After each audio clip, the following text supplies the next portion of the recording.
DS సిరే ఈ cinema review కోసం మాట్లాడుకునే ముందు మనం ఒక సినిమా అయితే గుర్తించుకోవాలి, అదే బ్రహ్మయుగం. మమ్ముట్టి గారు నటించిన ఆ సినిమా రాహుల్ సదాశివన్ గారు అయితే డైరెక్ట్ చేశారు. సేమ్ ఆయనే డైరెక్ట్ చేసిన సినిమా ఇది. ఈ సినిమాలో ప్రణవ్ మోహన్ లాల్ మరియు సుస్మిత భట్ వీరిద్దరు కాంబినేషన్లో అయితే వచ్చిన సినిమా ఇది. ఈ సినిమా ఎలా ఉందో లేట్ చేయకుండా ఈ రివ్యూలో అయితే చూసేద్దాం. ముందుగా ఈ సినిమా కథ కోసం మాట్లాడుకుందాం.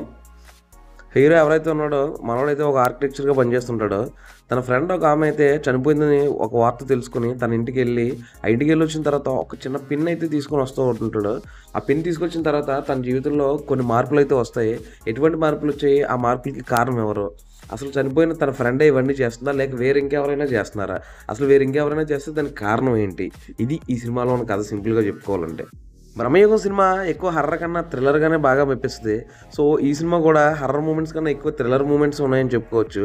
ఫస్ట్ హాఫ్ మొత్తం ఒక చుట్టూనే సేమ్ అదే పాయింట్ చుట్టూ తిరుగుతున్నట్టయితే అనిపించింది. పర్లేదు, ఇంట్రెస్టింగ్గానే ఉంది.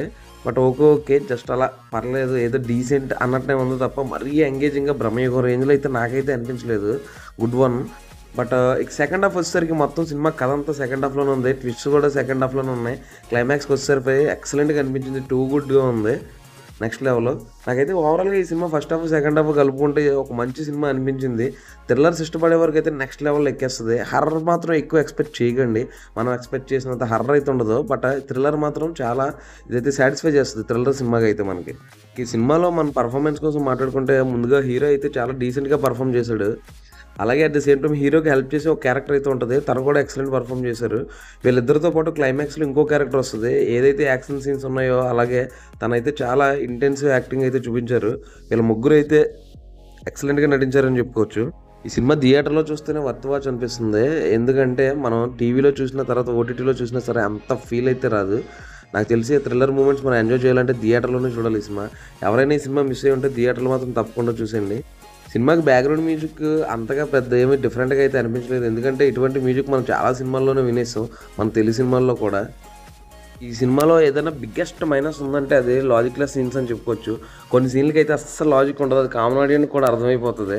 ఎందుకంటే అసలు తన హీరోయిన్ ఎలా చనిపోయింది ఆ లాజిక్ అయితే మనకు చూపించడు. ఆ చనిపోయిన తర్వాత ఎవరైతే దెయ్యంగా వీళ్ళనైతే వేధిస్తున్నాడో తను అలా వేధించడానికి రీజన్ ఏంటి, అసలు ఎందుకు అలా చేశాడు.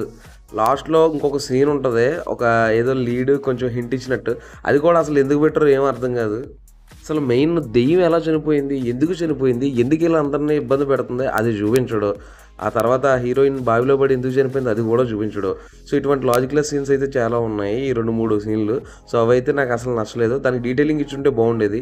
మీరు కనుక ఈ సినిమా చూస్తే ఏం ఫీల్ అయ్యారో కామెంట్ అయితే చేసిండి. అలాగే ఇప్పటివరకు సబ్స్క్రైబ్ చేసుకోకపోతే సబ్స్క్రైబ్ అయితే చేసుకోండి. Thank you.